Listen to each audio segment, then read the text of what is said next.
po maipagda.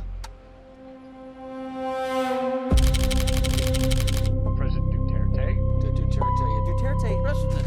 Sa araw ng Marso 28, may isang Pilipinong nagdiriwang ng kaarawan sa ibang bansa. Hindi bakasyon, hindi rin kasama ang pamilya. Sa edad na 81, mag-isang idaraos ni dating Pangulong Rodrigo Roa Duterte ang kanyang kaarawan sa loob ng detention facility ng International Criminal Court sa The Hague. Isang taon na ang lumipas mula nang siya ay sapilitang dalhin doon. Ngayon, ang kanyang laban ay wala na sa entablado ng politika. Ito ay nasa loob na ng korte ng mga dayuhan.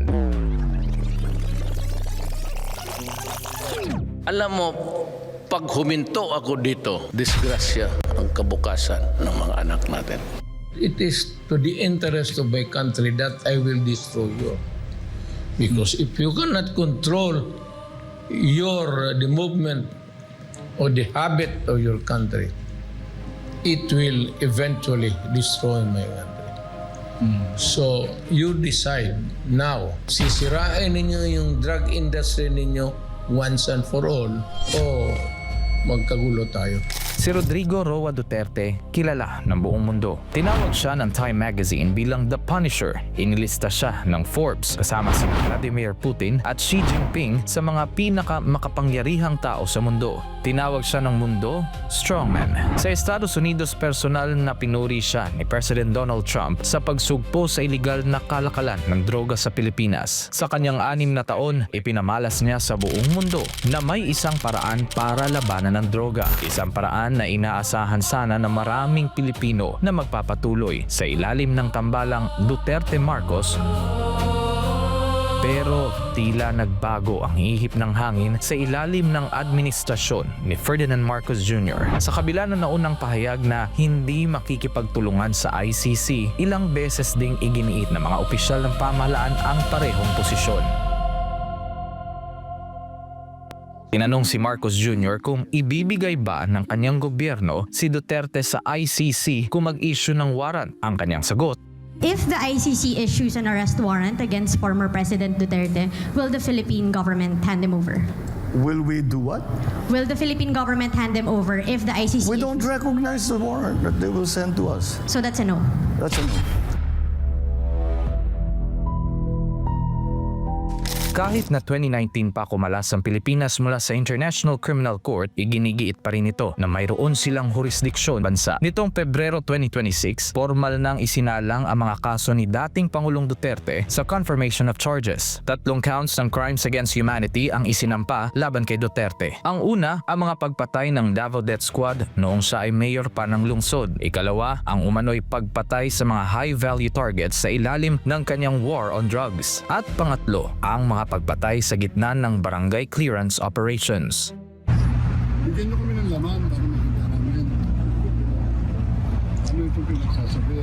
Kasi umpisa sa tatlong patay, 4, naging 47, naging 5,000, naging 17,000. Where are we?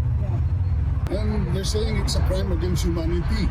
Pinuna rin ng kampo ni Duterte ang tinatawag nilang cherry picking na pinipili lang daw ng prosekusyon ang mga pahayag ni Duterte na pabor sa kanilang argumento at hindi ibinibigay ang buong konteksto. Tinatapos ba nila yung words ng dating presidente? Patayin natin, pero tinatapos, you go. Do not go beyond the law. Otherwise, you're worse than criminality. Basahin nyo lahat yung mga pinagsasabi. Para sa administrasyon ni Pangulong Bongbong Marcos, legal ang pag-aresto ng ICC kay FPRRD. Ayon sa palasyo, ang batayan ay ang Republic Act 9851, ang batas ng Pilipinas laban sa crimes against humanity at ang tinatawag na residual obligation ng bansa bilang dating miyembro ng ICC. Pero para sa dating Chief Presidential Legal Counsel na si Salvador Panelo, maliraw ang interpretasyon ng batas. Hindi maaaring gamitin ang RA 9851 para isuko ang isang Pilipino sa isang banyagang tribunal nang walang warrant mula sa isang Pilipinong hukuman. Ito naman ang maanghang na salita ni Vic Rodriguez, ang dating Executive Secretary ni Marcos Jr. Malinaw na ipinagkanulo niya, hindi lamang yung katauhan at pagkatao ni Pangulong Rodrigo Roa Duterte, kundi yung soberanya ng Pilipinas. Ang sinabi niya, pag-iimbestiga. hindi na investigation yung nangyari. Kanya nga state-sponsored kidnapping. Ang nangyayari, inaresto nila, hindi na pag-imbestiga yun. Pagka nag-aresto ka na, ibig sabihin tapos na yung investigation. Halos isang taon pagkatapos ng That's a No, isinuko ng gobyerno si Duterte sa ICC. Hanggang ngayon, walang malinaw na paliwanag mula sa palasyo kung bakit nagbago ang desisyon. Kung tatanungin mo naman kung may magagawa ba ang depensa para makalaya si Duterte, sinubukan na nila ang lahat. 3 beses na silang humingi ng interim release. 3 beses na tinanggihan. Humingi ang kampo ni FPRRD ng jurisdictional challenge, ngunit tinanggihan noong Oktubre taong 2025 at nakabinbin pa rin ang apil. Nag-file ng petisyon ng 3 niyang anak kasama si Representative Paulo Duterte sa Korte Suprema ng Bansa para sa writ of habeas corpus na may mahigit 160,000 pirma. Wala pang desisyon hanggang ngayon. Sa loob ng ICC, 2 panig ang nagharap. Ayon sa ICC, si Duterte ang nasa sentro ng lahat. Siya mismo, ayon sa kanilang argumento, ang nagplano, nagutos at nagprotekta sa mga nagpapatay. Ito ang sinasabi ng prosecution. Hindi pa ito napatunayang katotohanan ng korte. Isa sa mga susi sa kaso ang salitang neutralize na lumabas sa mga opisyal na police circular. Para sa prosecution, ito ay utos na pumatay. Para sa depensa, metapora lamang ito. 3 uri ng ebidensya ang inihain, mga insider witnesses, ang mga pampublikong pahayag ni Duterte at documentary evidence mula sa mga opisyal na record. 8 co-perpetrators ang pinangalanan kasama sina Senador Ronald Bato de la Rosa at Senator Christopher Bongo. Isa sa mga ebidensya ng International Criminal Court ay ang isang CCTV footage mula 2013 sa Agdao Public Market sa Davao na ayon sa kanila nagpapakita umano kay Rodrigo Roa Duterte na nanunood ng isang triple killing. Pero lumantad ang may-ari ng video, si Ben Tesorna, isang veteranong journalist sa Davao. At ang interpretasyon ng ICC, mali. Ayon sa kanya, ang tunay na konteksto ayon kay Tesorna, kasama siya ng media noong araw na yon para sa isang demonstration ng bagong Central 911 CCTV system ng Davao City at ipinapakita lamang ni Duterte ang kakayahan ng mga kamera. Dagdag pa niya, ginamit ang video ng walang pahintulot at nilagyan ng subtitles na wala sa orihinal. Naghain si Tesorna ng notarisadong affidavit ng pagtanggi at humingi ng formal na paumanhin mula mismo kay ICC Prosecutor Julia Nichols. Tugon ng prosekusyon, wala munang komento. Nasa korte pang usapin at nananatili ang video sa record.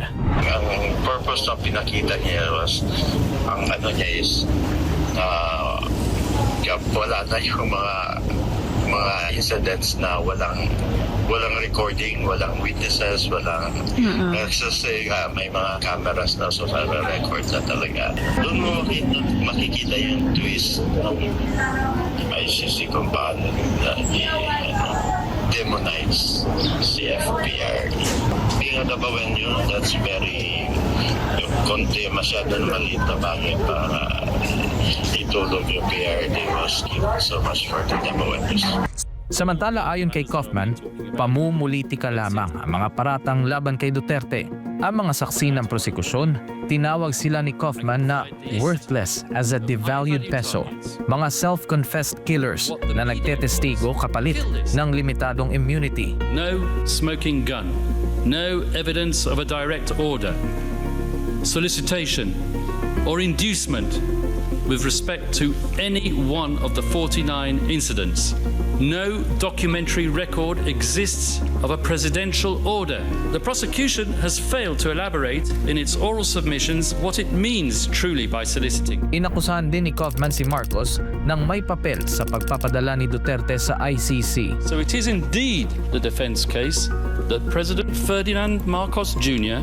set out to neutralize Rodrigo Duterte and his legacy. Tumugon din si Kaufman sa pahayag ng palasyo na preposterous ang mga akusasyon at humingi pa siya ng imbitasyon para mapag-usapan ang interim release ni Duterte sa Maynila. Sinabi naman ng palasyo, welcome si Kaufman bilang turista pero hindi niya tatalakay ng ICC.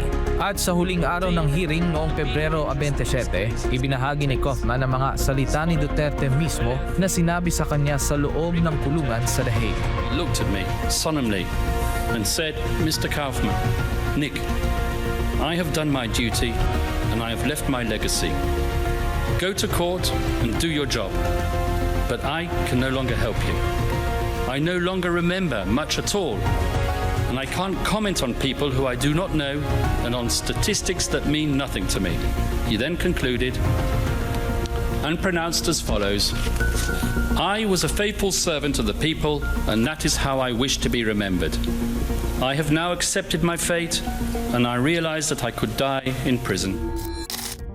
Ang pamilya Duterte naman, patuloy ang pagbisita sa kanilang ama na nasa ICC detention facility. Kasama na doon si Davao City Mayor Sebastian Baste Duterte na sinabing malinaw ang kanyang assessment kung sino ang nasa likod ng kaso. Even the United States sanctioned the ICC, right?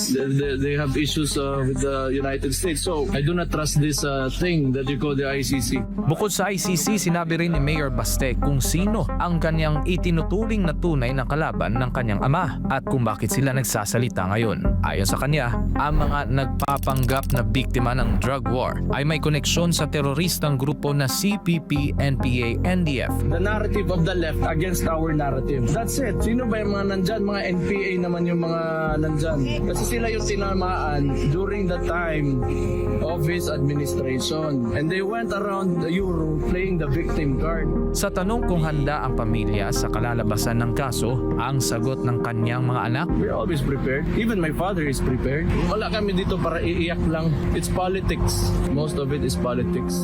Sabihin mo sa kanila, relax lang, may hangganan ang lahat. At habang nananatili siyang nakakulong, umabot na rin sa international stage ang panawagan para sa kanyang paglaya. Sa isang sesyon ng United Nations Human Rights Council sa Geneva, isang Japanese human rights advocate ang hayagang nagtanggol sa kanya. Si Shunichi Fujiki tinawag na political persecution ang kaso at nanawagan ng humanitarian review at interim release. I stand here to denounce the grave injustice. Lodoli Godloa Duterte, 80 years old, former president of the Philippines, who bravely fought illegal drugs to protect millions, has been unlawfully removed from the homeland and held in the prolonged trial detention by the ICC in The Hague. Sa kabila nito, nagpapatuloy ang kaso. Ngayon, sa kanyang ika-81 kaarawan, nasa The Hague pa rin si Rodrigo Duterte. Hindi pa tapos ang kaso, hindi pa malinaw ang hatol. 3 posibleng mangyari. Maaaring umusad sa full trial, maaaring ibasura ang mga kaso, o maaaring ipagpatuloy ang investigasyon. At sa ika-81 niyang taon, ang kapalaran ng dating Pangulo ay nananatiling palaisipan. Isang paalaala sa lahat. Sa mundo ng tama at mali, walang sino man ang nakaligtas sa tanong, nasaan ang tunay na katarungan?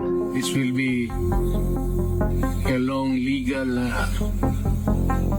proceedings. But I say to you, I will continue to serve the country at so be it. Ganun ang destiny. Salamat.